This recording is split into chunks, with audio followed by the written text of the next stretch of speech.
வணக்கம் ராதிகா. வடகிழக்கு பருவமழை தீவிரமடைந்து தற்போது டிக்டாப் புயலாக மாறி திருவாரூர் மாவட்டத்தின் பல்வேறு பகுதிகளில் தற்போது கனமழை பெய்து வருகிறது. குறிப்பாக திருவாரூர் மாவட்டத்திற்கு பாத்தீங்கன்னா நேற்று மற்றும் இன்றும் ரெட் அலர்ட் என்பது விடப்பட்டது.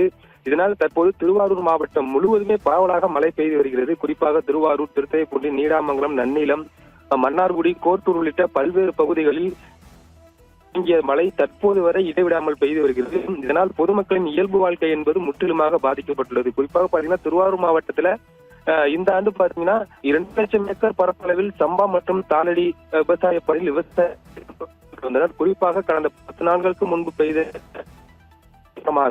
மாவட்டம் முழுவதும் சுமார் 20,000க்கும் மேற்பட்ட ஏக்கர் பரப்பளவில் சம்பா மற்றும் தாளடி நெற்பயிர்கள் மழைநீரில் மூழ்கி அழுக துவங்கிய நிலையில் தற்போது திருவாரூர் மாவட்டத்தில் தொடர்ந்து ஒரு 2 நாட்கள் பெய்து வரும் கனமழை காரணமாக திருவாரூர் மாவட்டத்தின் பல்வேறு பகுதிகளில் தற்போது சம்பா மற்றும் தாளடி நெற்பயிர்கள் மழைநீரில் மூழ்க துவங்கியுள்ளது.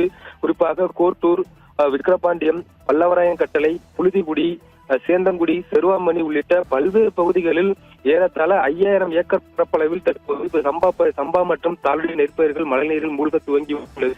மேலும் இந்த மழை இன்னும் ஓரிரு சிறு தினங்கள் நீடித்தால் முற்றிலுமாக பயிர்களில் உள்ள வேர்கள் அழுகி பயிர்கள் முற்றிலுமாக சேதமடையக்கூடிய சூழல் நிலவுகிறது. எனவே உடனடியாக வேளாண் துறை அதிகாரிகள் ஆய்வு மேற்கொண்டு அதற்கான நிவாரணம் வழங்க வேண்டும். அதே போல் காப்பீடு செய்யப்பட்ட காப்பீடையும் உடனடியாக வழங்க வேண்டும் என விவசாயிகளின் தரப்பில் கோரிக்கையாக இருந்து வருகிறது.